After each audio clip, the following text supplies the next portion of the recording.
Hey travelers, my name is Mercy the Tiefling Bard, and joining me today is... Onog the half-orc fighter? Are we changing classes? What's going on? Well, I'm Thomas usually does this, so I don't know if it's like a bard ability. It's a bard thing that you host the podcast? Yeah. Well, how's your charisma? Can you multi-class into bard? Oof. I'm gonna be honest, charisma score is pretty low. Charisma and strength were my dump stats as a wizard, so... Well, did you roll for your stats, or did you do point bar?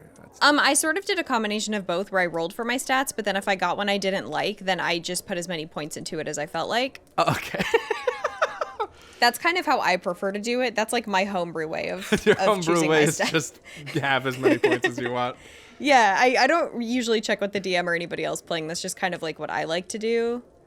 That's the journey that I like to go on. Oh gosh. So on that note, I was rolling stats for a barbarian character, and I literally rolled, it was 4d6 drop 1. I literally rolled 4 ones. Oh no. I had decided, and because he's a barbarian, I was like, oh, his intelligence will be his dump stat. And I realized, oh no, if I give him 3 intelligence, he physically cannot understand spoken language. Because that's one of the rulings. It's like you have to have above 3 intelligence to be, and so he's just, oh no. He was so stupid. He literally could not speak or be spoken to. He was not That's a really sapient good. being. That's really good though. And I was like, I cannot use this. As fun as that would be, that is untenable. I don't think this is legal. Yeah. That's hilarious. Well, today, Onog, I have encountered a cool fighter subclass. Oh, yeah? That I feel like is right up both of our alleys. This was posted on Reddit by user The Bread Boy. Ooh. This is from The Bread Boy, fresh from The Bread Boy's bakery. Well, it's actually not that fresh. This was posted a while ago, but don't worry about it. How a while ago? Like a year ago. Oh, okay, cool. That's fine. The internet is eternal. We like to keep things fresh and topical. We like to be the first ones to jump on any new content that shows up, as you can tell by our rigorously regular posting schedule that we've always kept. I have saved a bookmark for a magic weapon of the week. I saved it like 2 years ago, and we just have never gotten to it. And I'm like, is this even relevant anymore? Like, I know. There are going to be people who send us stuff, and they're going to be like, oh, I guess they didn't like it. And then 8 years later, we'll be like, so we just got this subclass sent to us in our email. Yeah, we don't hate you. We're just incredibly slow. We're incredibly slow. Unlike, presumably, this fighter. This is the fighter archetype, the Fey Warrior. Fey Warriors augment their martial capacity with magic drawn from the Feywild, a chaotic plane flowing with arcane energy. Through their various enchantments and trickery on the battlefield, the Fey Warrior is a force to be reckoned with. So spellcasting, starting at 3rd level, you can harness the Feywild's magic in small bursts. And you get some cantrips! Ooh. Cantrips. You learn 2 cantrips off the Bard's spell list. You learn an additional Bard cantrip at 10th level. I feel like Bard is a good choice. For Feywild shenanigans. Yeah, where it's all about your sort of influence and trickery and language, which I think is good. Spells known, starting at 3rd level, you learn 1 spell from the Bard spell list. This spell must be of 1st level and of the Enchantment School of Magic. You don't have any spell slots, but you can cast this spell once per short or long rest. Oh, I was thinking this was good. It's like it was Eldritch Knight, but instead of wizard, it's bard. This is aggressively totally different. Okay, here we go. I think that's kind of interesting because spell slots are just like a whole separate... It's a whole separate economy to interact with. Yeah, and so by saying, if you're only going to give me a couple, then just say it's a once or twice per rest thing. I like that, actually. I think that kind of streamlines it. It is certainly a different way to design it. Let's take a look. Yeah. The spell only requires verbal components unless it has a material component with a cost. So you don't have like a spellcasting focus. You don't have a spellcasting focus. Everything is just, you're just talking. Yeah. It's just innate. Unless it costs something, which is always the thing. Yeah, I think that's really interesting where if the idea for the backstory that you would think of for this, to me, I feel like this is like you're from the Feywild or you've spent enough time there that its magic has sort of seeped into you. And so it feels almost more sorcerous where it's like, yeah, it's coming from inside of you. So it's like you don't need components and a focus and everything because it's just part of you. it feels a little like Dragonborn shouting from Skyrim too, where it's just like, Yeah. you have learned these spells. You just have to talk to do them. You know? Well, and when I picture the Fae using their trickeries, I don't imagine them having to like pull out a wand to wave at you. They just Yeah. talk. They are such intrinsic magical beings that they weave it through the universe. Okay. As you level up, you gain enchantment spells of higher levels off the Bard's spell list. These spells also can each be cast once per short or long rest and only require verbal components.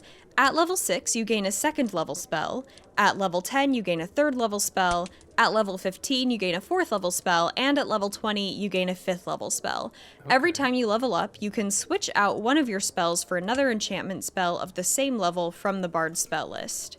Okay, so it is doing like 1/3 caster scaling like Arcane Tricksters and Eldritch Knights, but instead of every couple levels you get a new spell that you can cast with spell slots, it's just every third level you get more spells. I think it makes sense because what it is very similar to in terms of systems that already exist in D&D is if you have spells granted to you by your race, then it is just like at 5th level you gain the ability to cast darkness once a day. And this is basically just doing that, but it's just for your subclass. extrapolating that out, yeah. Yeah, and so it's not like you have to learn, like wrap your head around a whole new system. And it makes sense if the idea, like there's some verisimilitude to that, if the idea is that maybe you can do this because of your Fey nature, Fey ancestry or whatever, that it's would work more similarly. Okay. And I did see some discussion in the Reddit thread about if there are like enough enchantment spells to choose from, because I guess if you're just going off of like the PHB. Is there like not like enough enchantment spells? Okay, yeah, I double checked. So I wouldn't have seen this because I have Xanathars and I use that and everything. But if you're just using the player's handbook, there is no 3rd level enchantment bard spell. Oh, okay, cool. At all. So, like, you definitely, you have to either use other books, or you could just say or illusion or something like that. Motivational speech. Those are all like different. Yeah, most of this is Acquisitions Incorporated, and one of them is Xanathar, and the other two are Xanathar's Guide. Which I don't think that's like a flaw per se, because it's homebrew. It's not official. It doesn't need to work with just the PHB. To work with stuff.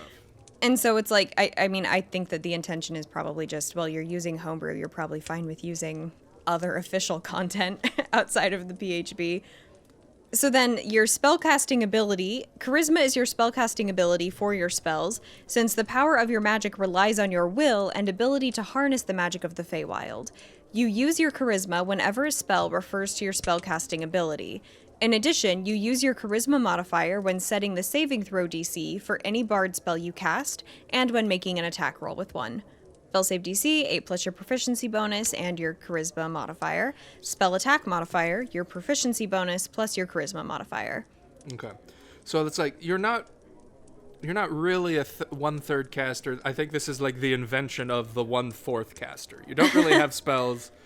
But you get them back at what? Do you get them back at short or long rests? So that's actually pretty potent.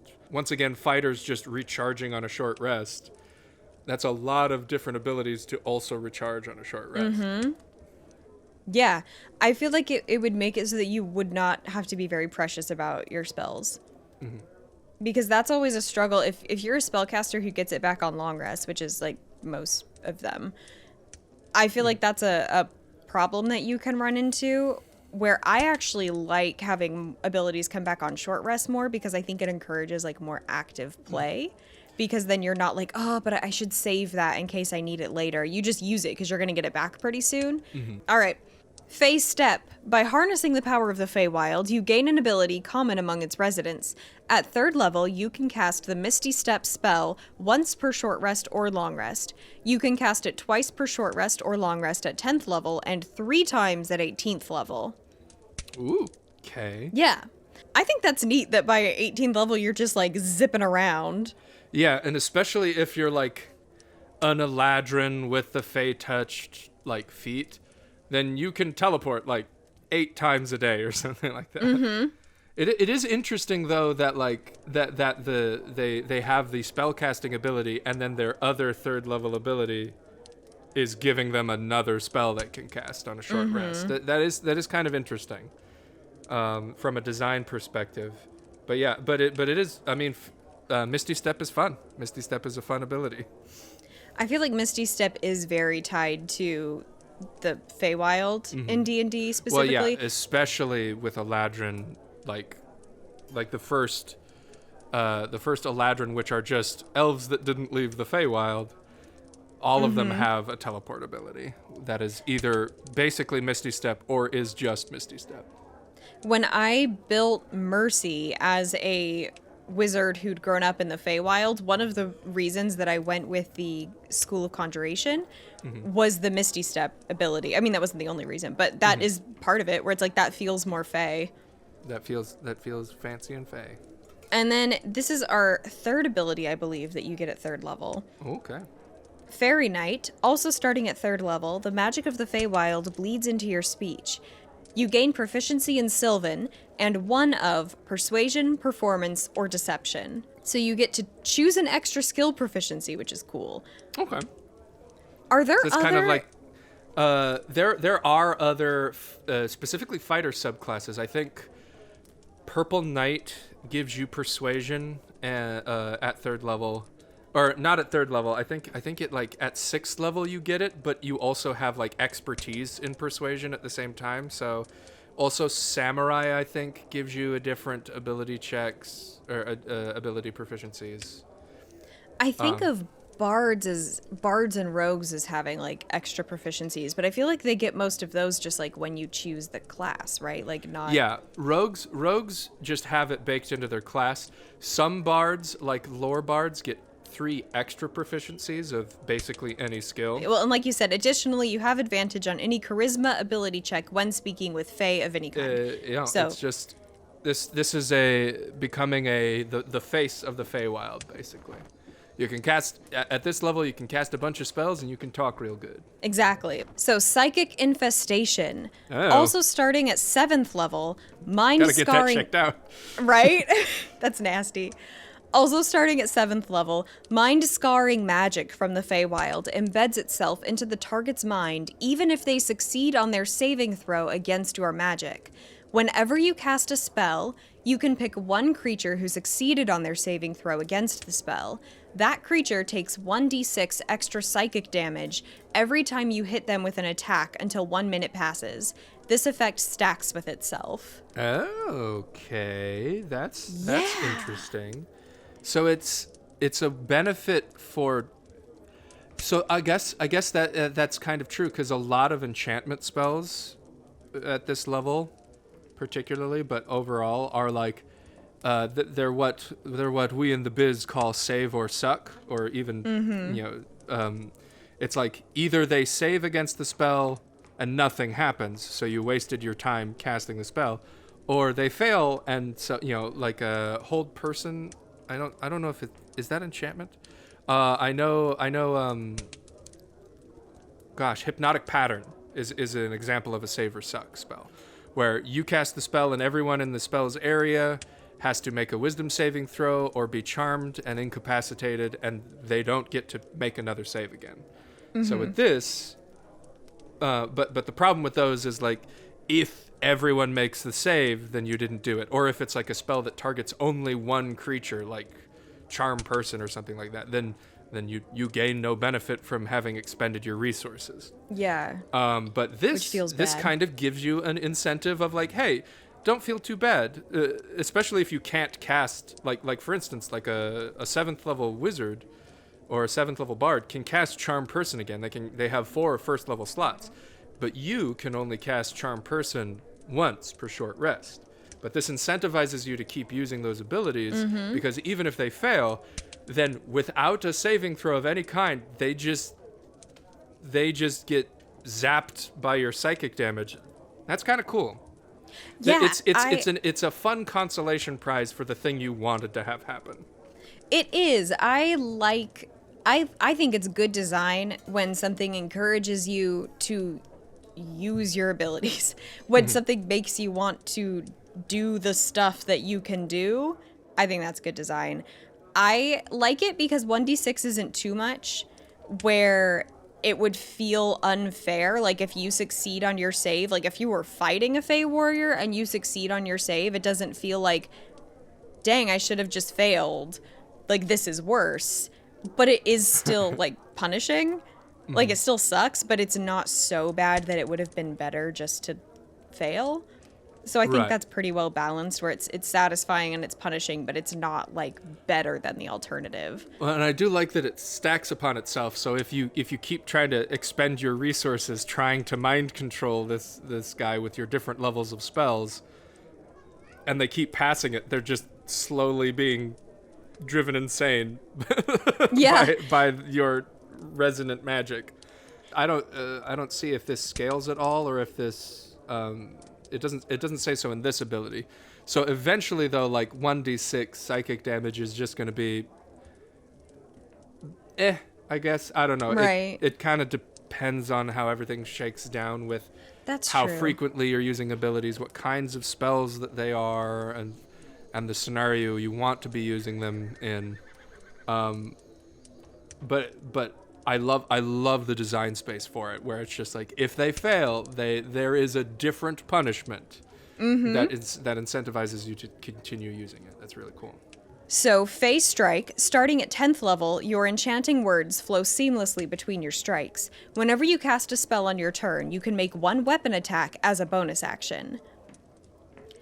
That is something that partial casters struggle with, right? Particularly, it's something that partial classes deal with.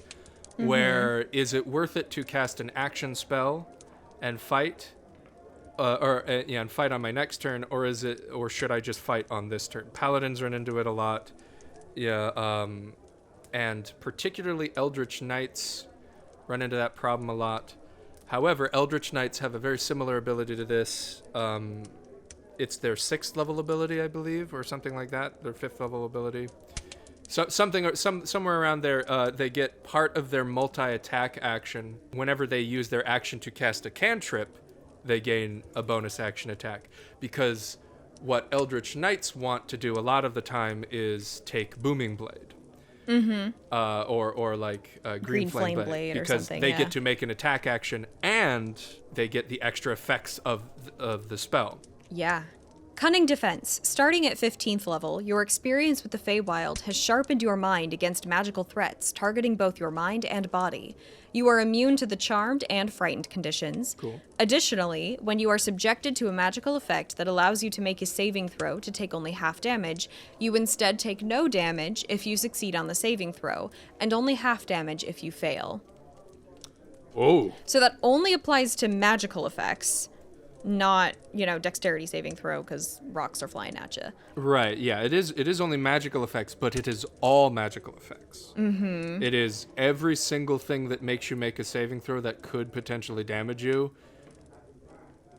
Now, doesn't do so well. That's kind of potent. I don't think anybody in like any subclass or any class get something like that. The closest thing we have is certain paladins grant resistance to spell damages. And we have the evasion abilities that rogues and monks and the like get. That is this exact wording, except only for dexterity saving throws instead. Yeah. So this is I was surprised everything. that it wasn't just charisma saves or something. Yeah. That it wasn't just one skill. I don't know if Wizards of the Coast have intentionally avoided creating something like that, because that might be a little powerful, because you have just quadrupled the survivability of this knight in just this one ability, irrelevant of anything else, and irrelevant of anything else, because they just now automatically take half damage on all of those things and have a very, very good chance of taking absolutely no damage on any spell. Yeah. I like how it thematically pairs with Psychic Infestation, where other people passing your saves doesn't matter as much, and you failing their saves doesn't matter as much. I think that's cool. Yeah, that is kind of cool. Just makes you so good in those contests. And the final ability, Misty Relocation. Starting at 18th level, your presence on the battlefield becomes defined by deception and trickery. If you expend the last use of your Fey Step ability, roll a d6 at the start of every turn you take. Oh. If you roll a 6, you regain 1 use. Additionally, whenever you use your Fey Step ability, you and everything you are carrying becomes invisible immediately after you teleport to your destination. This invisibility ends whenever you attack, cast a spell, or after 1 minute passes, whichever comes first. This invisibility does not require concentration. Thinking about it, this also definitely makes like your survivability goes up so much more because no one's attacking you between your turns if you're face stepping out of there, so no one's getting opportunity attacks because you're face stepping to move. And then when you do move, you're invisible, so no one can attack you until you attack someone on your next turn, and then you just face step out of there again. Well, that's the thing. Normally, when something gives you free invisibility, it's only until like either the beginning of your turn or the end of your next turn, or whether you attack, whichever comes first. This gives you invisibility for a minute on a rechargeable, extremely present resource. Yeah. So you just have an invisible knight now. I like that this definitely isn't, by the time you get to the end of this document, this is definitely not just a fighter bard multi-class. It is its own thing. Yeah, it is. And that's really cool. potent. It fills a unique spot. And I think that some of the niche that it fills is that you really are like a jack of all trades. Like you are a highly adaptable warrior is kind of the pitch that I would give this, where you have tools for so many different situations that you find yourself in. Like very rarely are you going to be like, somebody else handled this, I got nothing. Which is interesting. Like that changes the dynamic for sure. And I think that that's a cool concept that there's not really like anybody else who fills, and some of that is by design, right? Because you don't want to be too good at everything so that other people in your party, like sometimes you have to take a step back and let the bard do the talking, and then sometimes you have to take a step back and let the barbarian be the tank, whereas you're kind of good at everything. So that's interesting to see how that would play out, because I think it's like a really cool character archetype. I think they're a cool like idea to have as people who exist in your world, where there are these like if you were doing a campaign that involved the Feywild, the idea that there are just like elite squadrons of these fighters who are highly adaptable and can turn invisible and like enchant you and do all these things is really, really cool. Yeah. I really like the ideas that this place is coming from. I think the last two abilities are a little too powerful for what they are. And I think the spellcasting ability and the third level ability that lets you cast a spell kind of just mesh in a weird way that I can't entirely put my finger on. You know what I mean? Sure. Where it's like, oh yeah, you can cast spells once per rest, except for this spell. You can cast it many times per rest, but it's different, but it's the same, but they're all different, but they're the same. Yeah. That feels weird, and maybe it needs to just we just need to take another pass at it, kind of a thing, and like see how that works, or how we could incorporate the teleporting aspect of this night into the spellcasting features itself, instead of making that a separate ability that then gets boosted later. Like I know most teleporting is either conjuration or evocation. It depends, because the schools don't matter and all the magic's made up. But like, so I don't know if you could change it to be like enchantment and teleporting spells, where it's like at 5th level you can learn Misty Step if you want, or eventually you can get Dimension Door, which is also a very Fey feeling thing. And a lot of illusion spells are also very Fey feeling. Yeah, that's the thing. A lot of you're missing out on a lot of spells that work the same way, or how you assume it's going to work, if you're only going enchantment. Sure. So maybe put in some illusion there that might feel really cool, and then the actual versatility of what you can actually do kind of changes up. Congratulations to the bread boy for breaking Onog's brain with really, really interesting and creative ideas that aren't just like a copy paste of stuff that already exists in D&D. Like that's really cool because it all works with the D&D mechanics, but it's using them in ways that we haven't really seen, but that works and is really interesting. Well, thank you again to the Bread Boy on Reddit. We will, of course, link to the Reddit post as well as the Homebrewery link so you can see the PDF of this. And you can check out their other work on Reddit. They've posted some other cool homebrews if you want to take a look at that. As always, you can send us your homebrews to our email, thecopperfoxinn@gmail.com, or on social media at thecopperfoxinn. And until next time, keep on adventuring. Keep on adventuring. Stay safe. Where is everybody? I don't know. I don't know. Have they potentially Misty stepped away and turned invisible for a minute?